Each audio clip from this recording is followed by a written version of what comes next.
Hi, guys. I'm very excited to introduce you today with Jonathan Zawada. He's a multidisciplinary artist based in Australia who works with digital, with physical, uses AI a lot, and really has experienced with a lot of formats of creative work, from painting to furniture to parade the character development. So he's gonna bring in a very diverse perspective to our today's talk on creativity. So welcome, Jonathan. I'm very excited you're here on the Bloomerangas podcast. Thank you so much for having me. I'm so excited to chat. Great. So my first question, of course, is all about your visual worlds that you're creating, because they have very distinctive, almost alternative reality in that. It's not just a character. You can really feel like it's another universe that you are bringing into whatever you take on board to produce.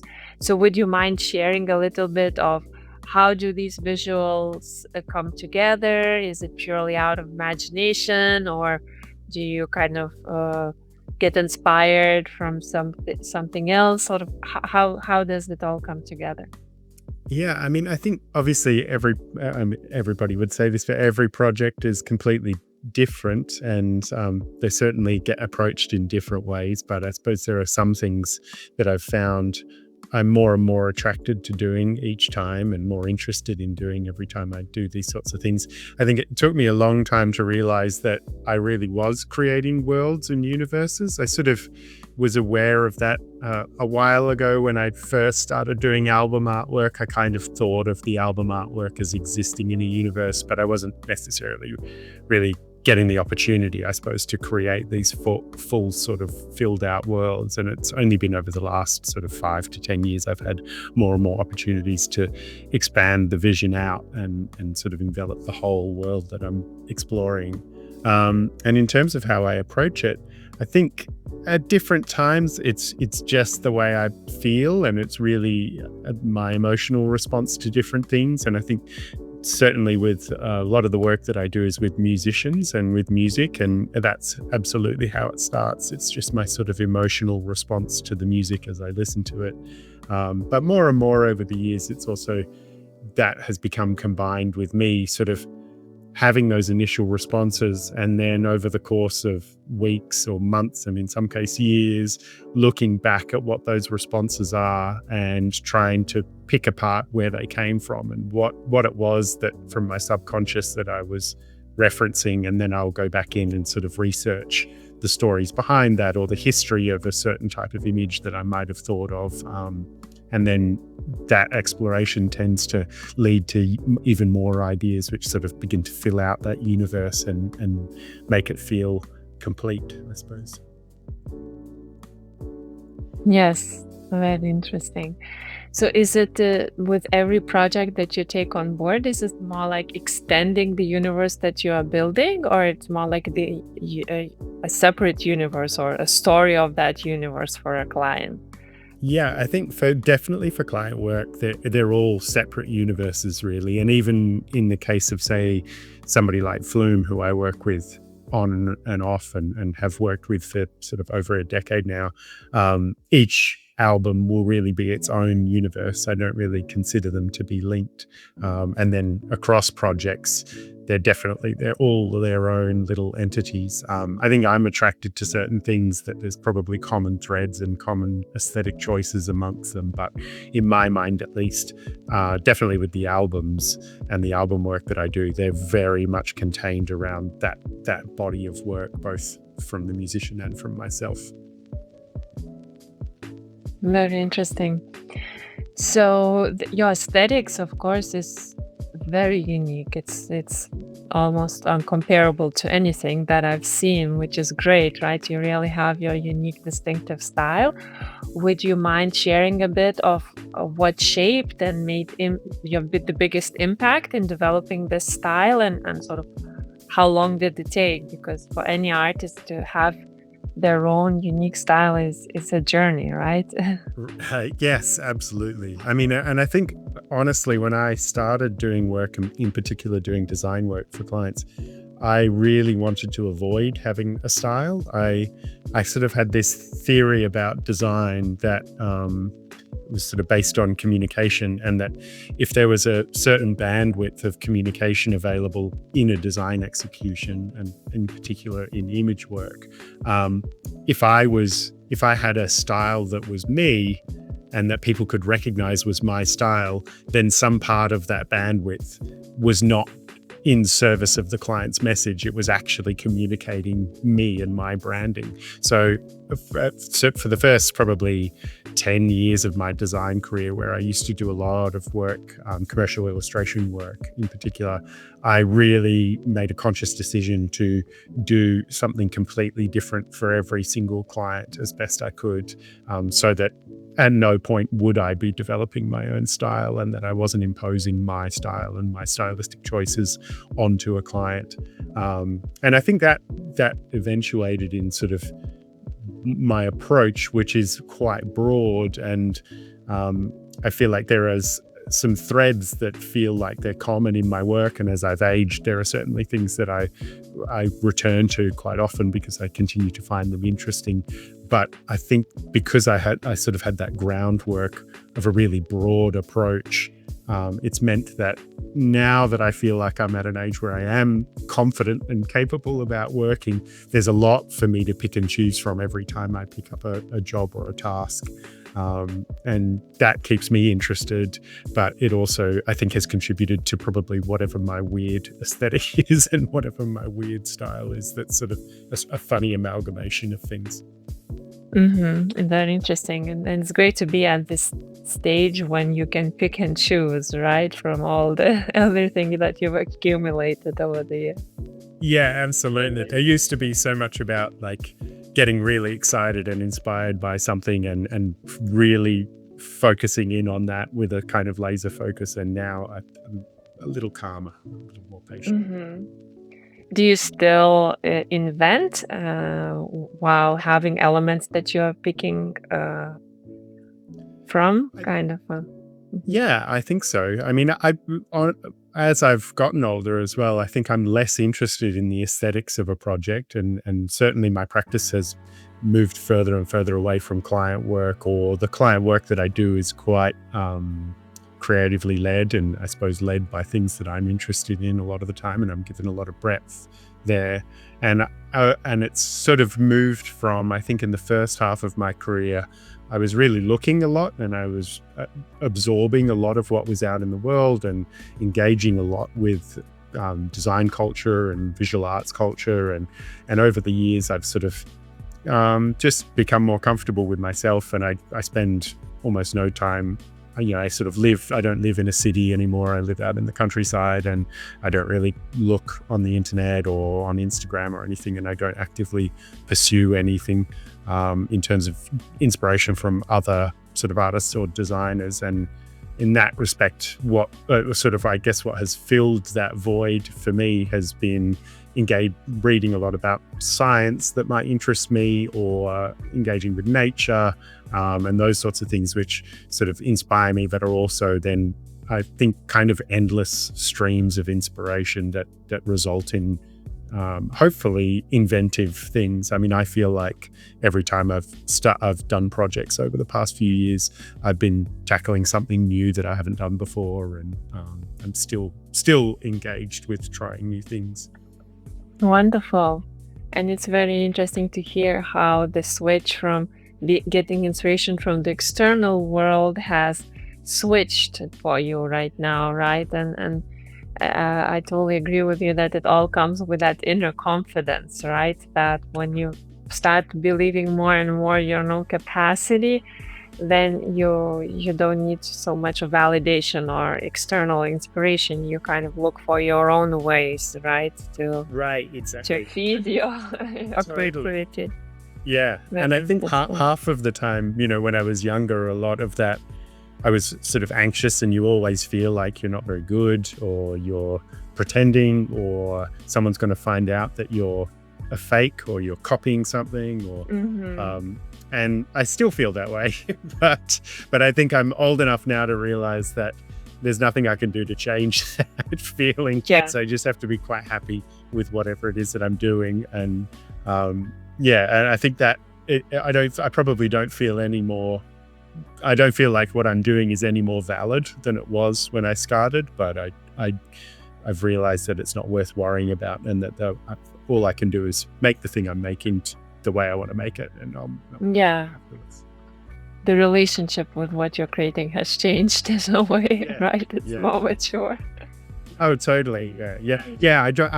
I think when you're younger, you really, and this is part of being a designer, you really have to think a lot about the audience, don't you? You have to consider the audience response. That's sort of your primary role, and that's what makes design different from art, I think.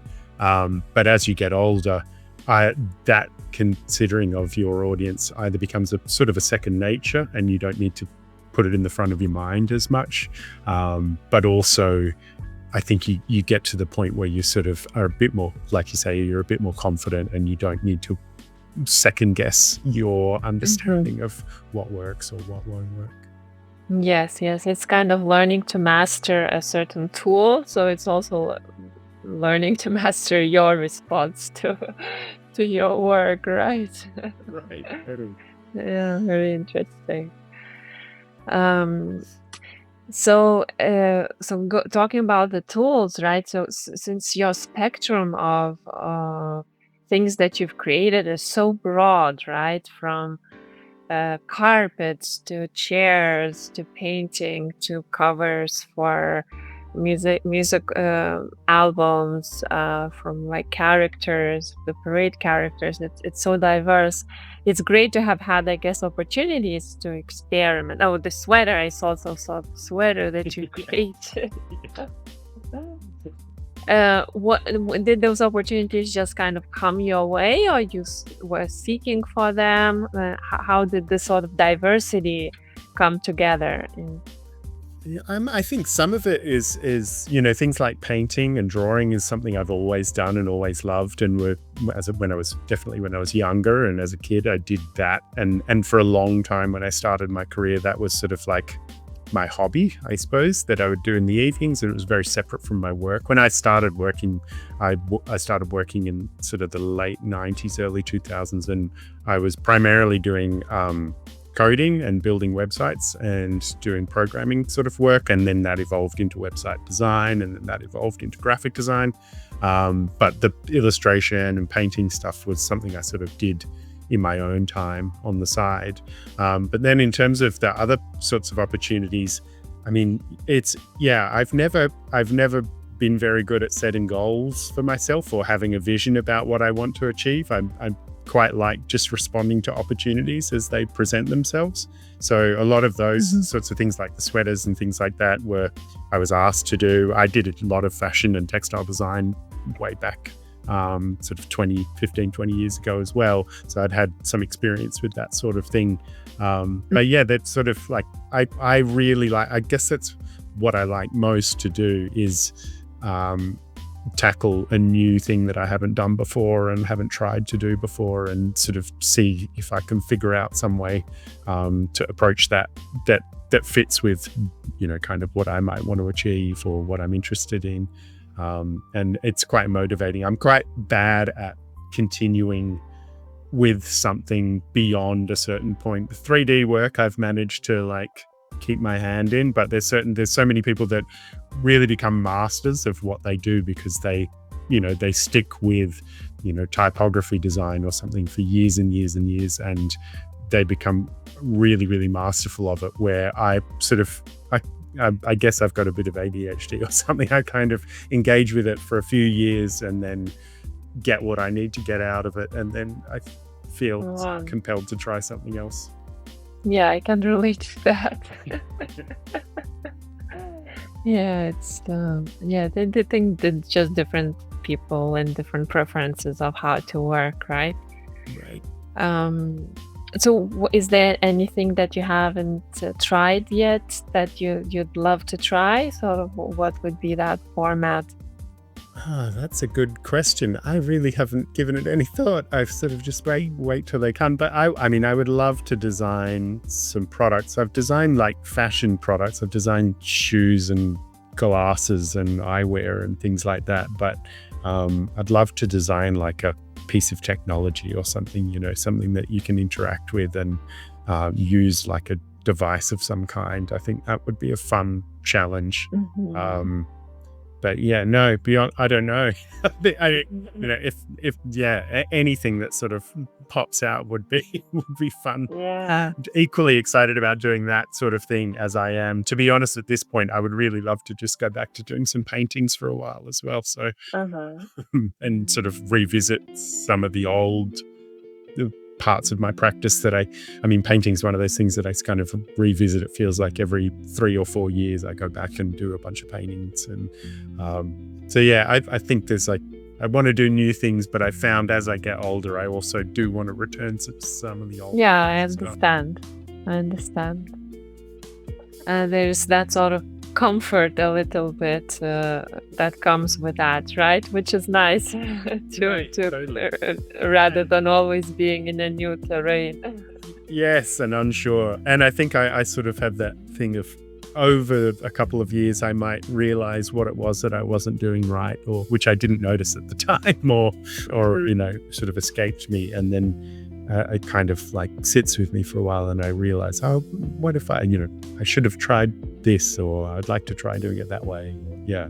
But yes, Yeah. there's certainly a comfort factor and a weirdly one of those things where there's things like drawing with pencils, which I just used to do all the time, and it was really second nature, and rendering things in quite fine detail with pencil work. I had lots of exhibitions of that and did that for a long time, and I kind of felt like it would never go away. And then I didn't do it for quite a few years. We had little kids and things, and I just didn't do it. Mhm. And it completely escaped me. And I really had to, Mhm. it was only this past year that I like sat down and had the headspace, and it came back to me a little bit. And I realized, oh yeah, they don't, you do these things and you think you've accomplished them and you think that they'll stay with you. But actually, if you don't keep up the habit, they kind of slip away Yeah, as well. it slips. It's true. It's true.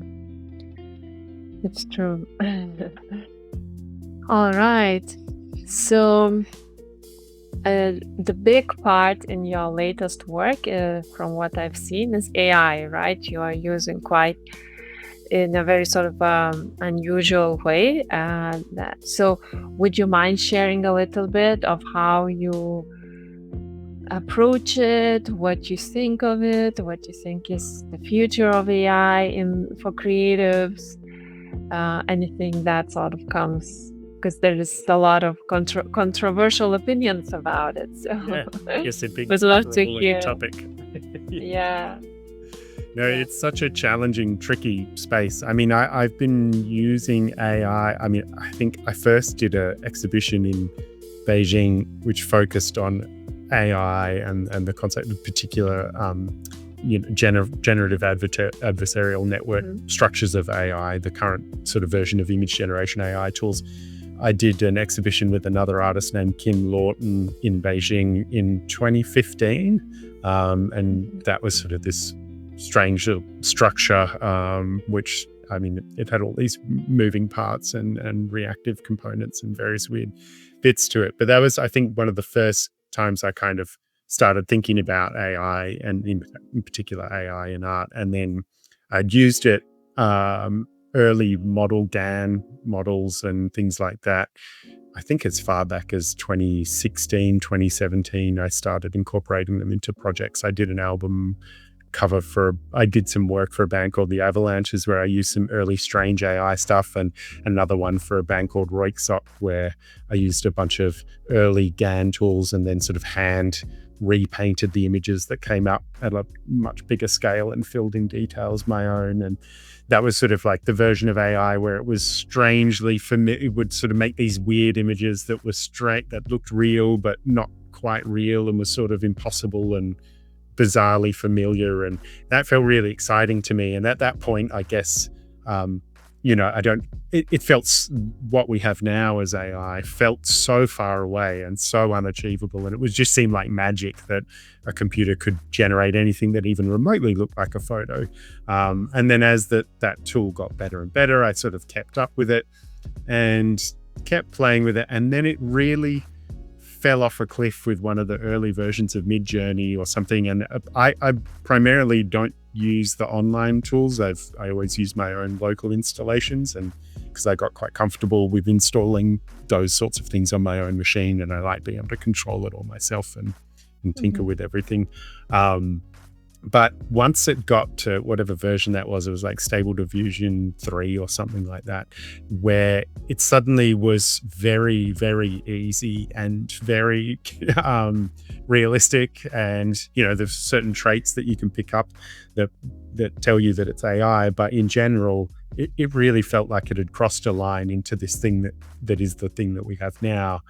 That, I have gone through really high highs of enjoying it and loving playing with it like everybody does, because it's such a fun thing to use, and then hating it and being very scared of it. I mean, I think in terms of my perspective on it, I think it's ultimately not a good thing. I think about how I've arrived at the place that I've arrived at in my career, and I think so many of the opportunities that I've had over the course of my career and opportunities to learn skills and develop as an artist and as a designer were the kinds of small tasks that are completely replaced by AI now. And I can't for the life of me imagine how you learn to get to the point of understanding your practice well enough when the tools are as easy as they are to use as AI can be, and you can just sort of ask it for something. And then I've gone from my own experience of having used it for months at a time, and I've attempted to do projects recently with it where I'll feel quite enthusiastic about it, and I'll use it for a month or two and I'll work on a bunch of stuff and it'll feel like it's getting somewhere, and then I'll turn around and realize that I actually don't have any connection with any of the work that I've made. I could happily put it on a shelf and forget about it, and I've learned nothing from the experience. I've gained nothing. It has no connection to me, and to be honest, I think where it's gotten to now is I actually just hate using it. I really don't enjoy sitting there being a manager, telling little people to make things for me and then judging what they come back with. I think one of the great, amazing things about doing this job and doing any kind of design or creative job is that it's like one of the most joyous things you can do in your life. And to delegate that task to a computer and just to judge it seems like a real wasted opportunity. Yes. Yeah. Alex had the same opinion. Yeah, it is amazing. It's so funny because I think I went through this trajectory, and I mostly talk to musicians only. I don't really talk to many other visual artists. And I went through this whole trajectory over, this is probably 2 or 3 years ago now. And all the musicians that I was chatting to every day would always be like, oh, I don't know why are you freaking out about it? It's not that big deal, blah, blah, blah, blah, blah. And because I guess music tools were about a year behind visual art tools. And then they all went through exactly the same trajectory. When their music tools arrived, they were like, no, you were freaking out about nothing. This is amazing. It's so cool. You just need to figure out the right way to use it and integrate it into your practice. And then I'd chat to them a couple of weeks later or a month or two later, and they'd be like, no, you're right. Yeah, it was hard. I hate using it. Yeah. I'm not touching it at all anymore. Yeah, I think it's like any kind of new technology gets this hype and everyone is like talking about it and using it and trying, and then for some it sticks, right? For writers it can really be helpful, but for visual artists, for those that really love their craft, I do see that it takes away a lot of joy and control, really, right, from the creative process. Oh, absolutely. Yeah, it is. And I think, I still use it, but I use it in, I try and think of some of the places where I've used it. Things like I've, in one of the video projects I did for this Tall Tales thing I did with Mark Pritchard of Chongyok. Right. There's all these characters in this scene and they're all kind of fighting over things and doing different things. And I had this thing where I wanted 2 of the characters to be wrestling over a fish. And so I modeled up the fish, but then I was like, am I really going to sit here and like try to paint the materials for fish? Like I'm not really getting paid for this job at all. Like I just don't have that time. So, using AI to generate a texture for a fish in a model, everybody will have their own line about what they think is acceptable or not acceptable. But to me, those kind of things are like, they actually enable me to do more of the kind of work that I want to do.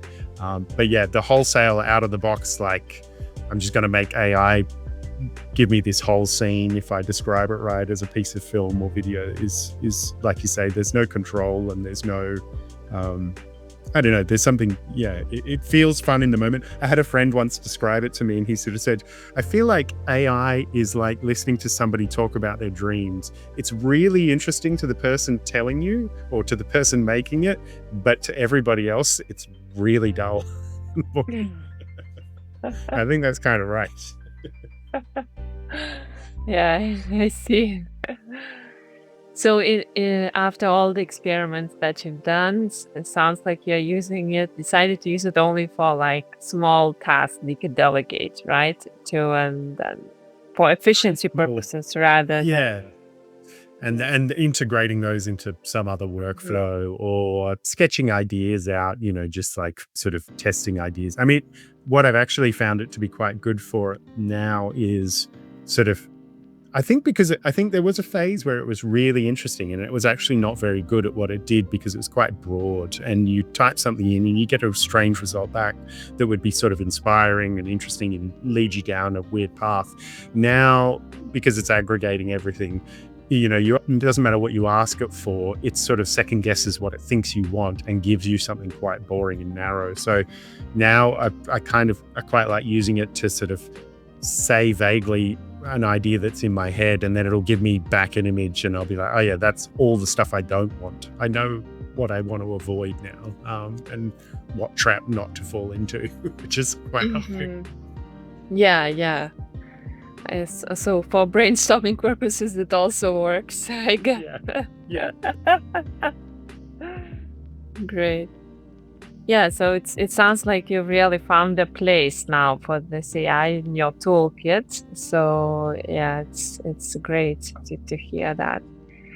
Previously, you mentioned about sounded like you've also have a very clear view by now on what's the difference between the role of a designer and the artist.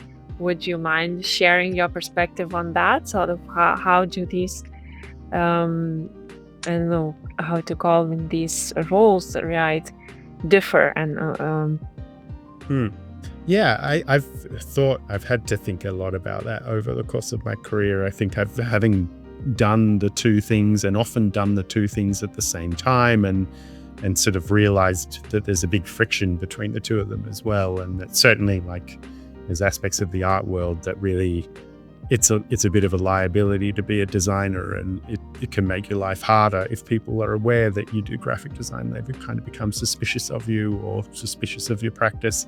And I disagreed with that for a long time, but I think as I've grown older, I can understand a little more now what that's about. And I think sort of in broad terms, it's sort of what I was saying earlier, where I think as a designer, your responsibility is to think about an audience, and it's to you given a message or something that needs to be communicated, or in the case of product design or something like that, there's a task that the thing needs to perform, and you have to think about the user or the recipient of the message, and you need to make sure that whatever you're creating is going to communicate clearly to them. Whereas art, I suppose, doesn't have that obligation. I think there's a version of art that can, and certainly some people maybe approach their art practice in that way. But I find the art that is interesting to me is almost faces in the reverse direction, and it's inward looking, and you're sort of just ignoring an audience and creating the thing that is engaging to you personally. And when that's successful, it's because whatever it is that's resonated with you is also resonating with other people, but it's not because that's what you've tried to create or target. I think, and there's a massive amount of gray area in between. And I think a lot of the work that I do with musicians and in the space of I think there's quite a big broad chunk of culture that sits in between that, whether it's fashion or music or I don't know, any number of things like video games and things like that as well.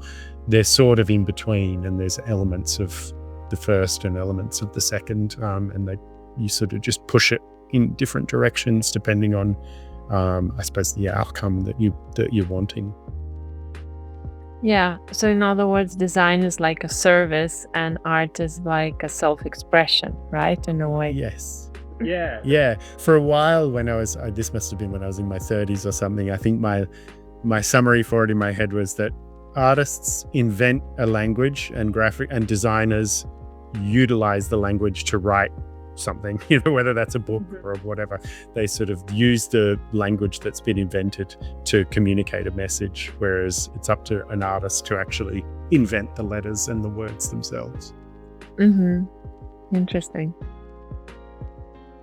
All right. Let me look.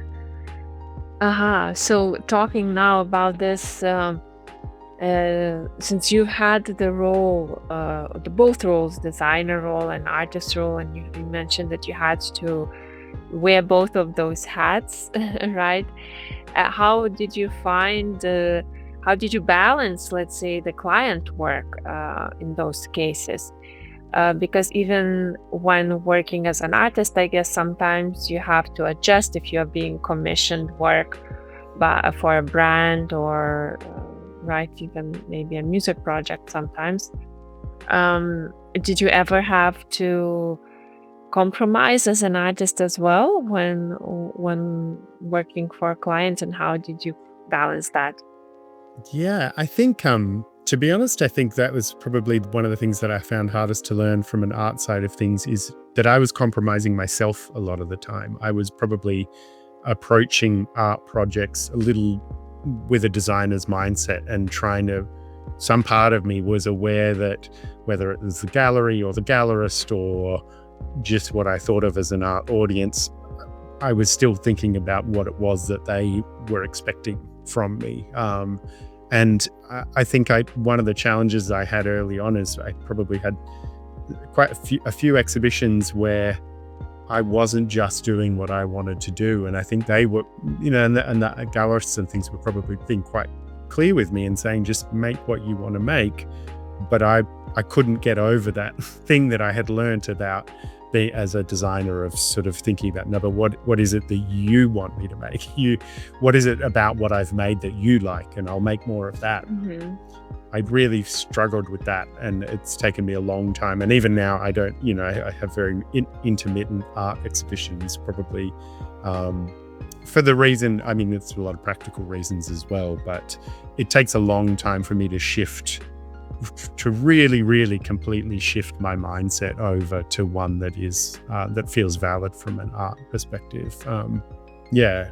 And then from the flip side, I think I certainly earlier in my career, I did put a lot of effort into stopping my art practice from being absorbed into my design practice, and sort of avoided as much as I could any time I was asked to do something that was kind of like just an aesthetic art expression as work for a client. I sort of tried to avoid those things and make sure that there was always an actual brief, or I really didn't like just being given a blank slate as a t-shirt or something like that, and being asked to just do a t-shirt print or do a thing. I sort of always wanted to make sure there was a brief there, or try to get something from them as a client so that I could engage with it properly as a designer. Mm-hmm. Interesting. That's a lot of self-awareness and self-control really needs to happen in order to do what you just said, to kind of separate your different facades. Right? Yeah. I mean, practically, I think, one of the upsides is that art is both very time consuming and can be financially unrewarding. So it was, I think, especially early on, I probably still do this now, I really do compartmentalize my practice. So if I'm working on an art exhibition, I'm not working on anything else, and I don't prioritize at that time. And then and when I started, I would sort of make sure that if I had an exhibition coming up, I had earned enough money from commercial work to pay my rent and pay whatever I needed to pay for, so that I could buy my own time for the 3 months or whatever that I might be working on the body of work. I mean, that's great. Yeah. Otherwise it's impossible. Yeah. And yeah, it's like, Yeah. it's too slippery. Yeah, I understand. Well, that's great that you found a way to create time and totally absorb in yourself in that free creativity, right? That flows. And then, yeah, commercial work. Because a lot of artists struggle exactly with that, right? Sort of when you don't feel like you have enough of money to dedicate yourself to do creative work, then it's difficult to also let yourself fully go that direction, right? So you're then in the limbo. Yes. Yeah. Yeah, exactly. And it doesn't become the thing that is going to work either. You're not unleashed from it. It's, Exactly. I mean, it's very, very difficult. And I've certainly I made a very conscious decision. We were living in Los Angeles for a long time. And then it must be 8 years ago now, we moved back to Australia, and we moved out away from all the cities and everything. And we live somewhere that's very cheap and very affordable, because I couldn't do it. I couldn't balance it anymore. I'd sort of gotten so habitualized to knowing how much my time should be worth and knowing how much I should accomplish in that time, because it was worth some amount of money, and that's how much it needed to be to pay my rent and all the other things. And then since we moved to where we are now, and everything is cheaper, the housing's cheaper, and the cost of living is much cheaper and much more affordable, I don't think about that anymore, really. And it's been very, very liberating. Like, I know, Yes. there's lots of, it's not for everybody, and there's certainly lots of compromises that come with it, but they're all ones that I think are good ultimately for me. Yeah, I understand. I've also lived in big cities before, like New York, London, Paris, and moving back to Lithuania was a little bit like an experience that you went through. And it was amazing how much I was able to create. That was all those things that were in the back of my mind, I actually was able to accomplish here. I go in the suburbs of Europe. I think it's a really good place to be, honestly. I mean, I don't want to judge anybody else, but I definitely, now when I go to a city, whatever city, I just can't imagine ever making anything there or getting anything. Yeah. Same here. See, it's nice to go get some inspiration or see what's new. You kind of charge your battery, and then you need to disappear from that. Yeah, exactly. And it's amazing, like, you don't think about it when you live in a big city, how much energy and how much of that you end up spending just on living that life, right? On a big city life, which is not producing anything, but just kind of moving from place to place or going to events. And you don't think about that when you actually live it. Right. No, exactly. I mean, there's that, it's very addictive, that pace of living as well, where it's just constant stimulation and Exactly. and things. And it's, you're right. It's both actually takes up a lot of energy, takes up an awful lot of time. And I think I've sort of realized it also stopped me from thinking deeply about anything. Just the constant bubbling and the constant change meant that I was never really in a place. I've sort of done the Tall Tales project that I just finished was the result of something like almost 5 years of work, 4 or 5 years of work, and is incredibly long, and it felt very strange and long. And I'm just sort of been working on another project with another band, which we've been talking about and slowly developing for at least a year now, and it'll be another year before it comes out. And I was talking to some people about it, and they were saying, "Oh, this is quite good. Like, it's quite a slow. We've got a lot of time." And I was sort of saying, I don't think 2 years is a lot of time anymore. I think 2 years is the right amount of time. I think this is how much time it actually takes to make something of value. But yeah, when you're in a city, it's like because everything's changing and there's so many people around you and they're all doing things, it feels like if you're not making something every day on Instagram, and Yeah. I don't hate either, but it feels like you should be producing some new thing every single day or every week. And if you're Yeah. not, you're But that's the kind of, in a way, illusion that ends up being created by that big city consumerism sort of fueled life. Because just like you said, when you end up living more closer to nature and look for your own sources of inspiration, which doesn't need to be the big city life, you can even produce more interesting work, right?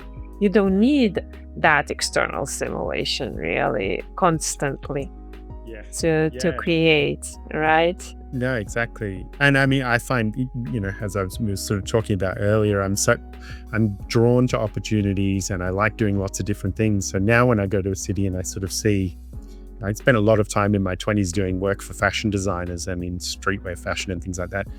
And I kind of can't believe I overdid it now. Wow. And I know if I was living in those cities, I would be so distracted by it, and I would sort of feel a little bit competitive about it, or feel like I needed to stay up to date with that thing, or Yeah. and it would just mean that I would be stretched ever more thinly, I think. Yeah, you would be on that pulse in that world, right? And I know what you mean. It's very liberating when you kind of don't get stuck in that. Yes, isn't it? I mean, I've become a bit of an evangelist, I think, and I try to convince everybody I speak to now. All of my friends are all still in cities. I don't know anybody else who's really left, but I just try to convince all of them that it is good. It's not, and I don't know what it's like in Lithuania, but it's certainly in Australia, and I think a lot of places, we all sort of grew up with this attitude that it was successful to get to New York, or that was same. And it was kind of a failure if you stayed where you were, or if you didn't end up in a big city. And it's quite hard to shake that. I mean, it feels like it really gets ingrained, and same here. There are these sort of templates of success that people try to sell you. Yes. Yeah. Well, I mean, that's it, isn't it? Like, this is the sounds like a crazy crackpot version, but it is all it's all constructed around capitalism and commerce and these sorts of things. That propagate that message. Yeah. Which we sort of all know and everybody knows is not a wholesome, fulfilling way to live, but. Exactly. But it also takes courage to kind of make that step to slowly move away from it, right? Because I know you didn't have any doubts or in the process whether you're doing the right thing. As I did. It was so easy. Yeah. No, I mean, when we moved here, I really was I was fully resolved in my mind that I probably wouldn't work again, and I'd have to find a job doing something else. Oh, really? Yeah, I was very prepared for that to happen, but I felt like even that, it would still be worthwhile. Okay. So you were ready. Yeah.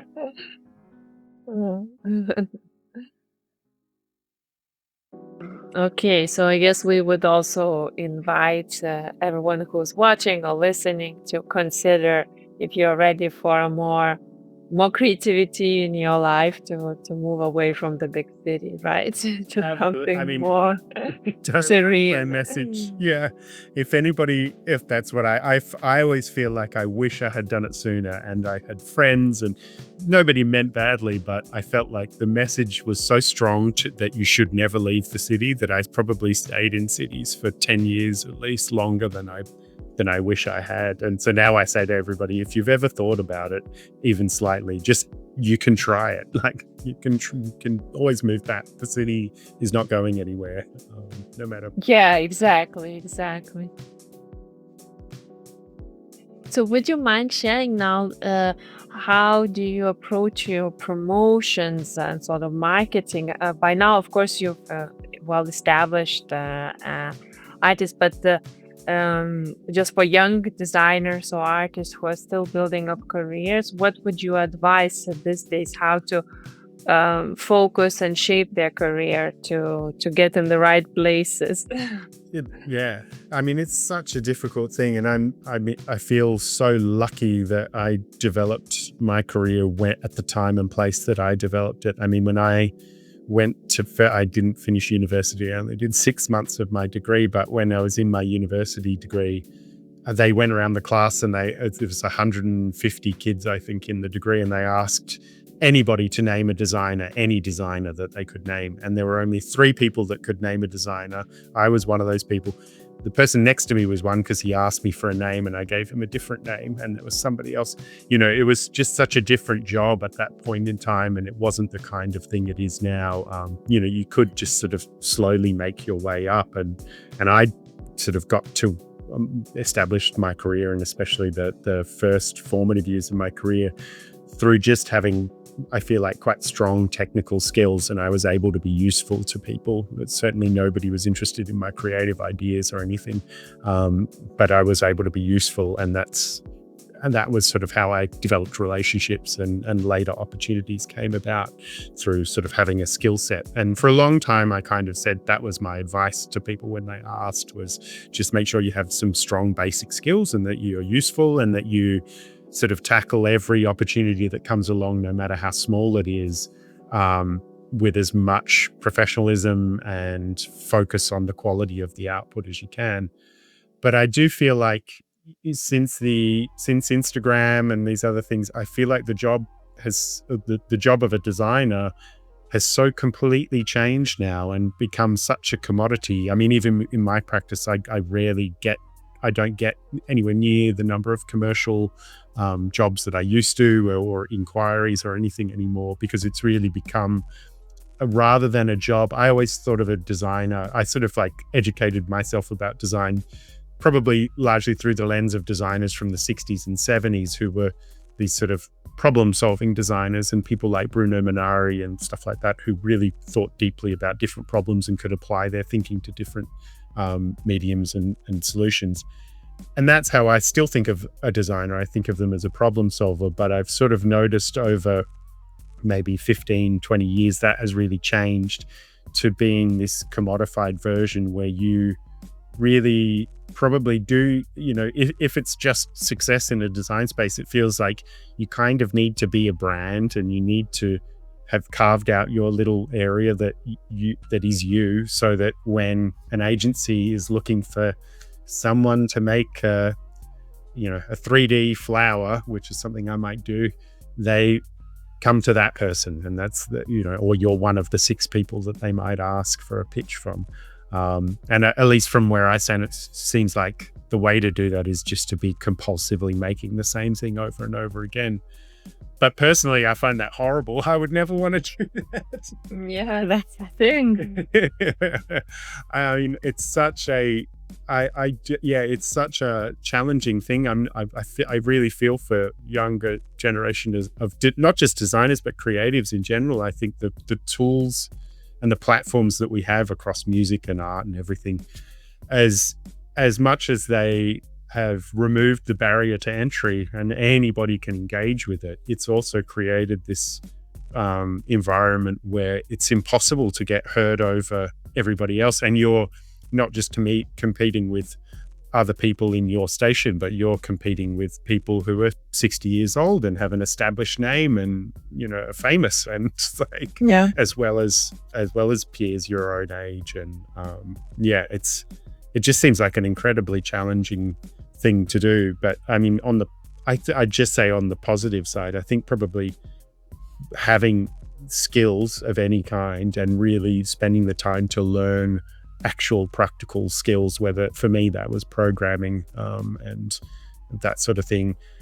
With AI, this is harder again because AI is quite good at doing all of those menial tasks. But as much as possible, I think being able to be good at something, and then no matter how small, just knowing how that process works is always useful somewhere to someone. Yes, I think I would also add +1 on your thoughts on personal brand, right? Like building your personal brand in this digital world is super important. Mm. Maybe you don't need to narrow yourself that much, like you said, like, 3D flowers. But some people could specialize in that, have like a branch in their practice, focus on that, and let's say social media presence just for Mm. that. But yes, it's no longer enough just to be have a good skills, right? You need to make sure you create more visibility. And these days you're also competing almost with the whole world because everyone is connected. It's not just you being in your local town. So Mm. it's a challenge, and like all creatives need to become like little brands themselves with their own community and Yeah. I mean, their own that's like been channel. totally. I think the community thing is the number one thing, isn't it? Totally. In when I grew up, it was a community that I was part of. It wasn't, I don't remember choosing it, but it was one that I was a part of. And there was a network of musicians and other artists and people doing fashion and things like that. And I think especially in those formative years, it is that community that is the thing that helps you grow. And I suppose, I, Develop, yes. yeah. And the one piece of advice, I guess, is just would be like, being a good communicator is a good thing and being able to work with other people. And I think that, there's a version of sort of this sort of shopping off a shelf that I was describing that is a way a lot of commercial work works now. And like you say, that those people are spread out all over the world. But there is also still an aspect where the relationships that I have with certain clients continue because they like working with me and we communicate well and we've got some history and things like that. So I think that is just as important as it's always been, and that actually hasn't changed. So sort of not relying too much on just your own brand and being an island, but being a bit connected and being... Yes, very important. Very important, right? I think a lot of artists also sometimes like to isolate themselves from the world, right? So, like you said, be your island, but then don't forget to make sort of have a ship Yes. between of the coast, right? Yeah, exactly. Yeah. Hop in your canoe every now and again and paddle out. Yeah. See something else. Yeah. Yes. Well, thank you for this advice. I'm sure it will uh, help others, and it was very interesting to hear all your stories. And sounds like you're really in a very accomplished and well-rounded space right now in your life, where you can juggle both the commercial work and your personal work. So congratulations with that. Thank you. Thank you. I don't Yeah. often get an opportunity to stop and think about it. So it's nice to chat about it and take stock of where and how it's shifted. Yeah. It's been a Wonderful. lovely conversation. Thank you. Thank you.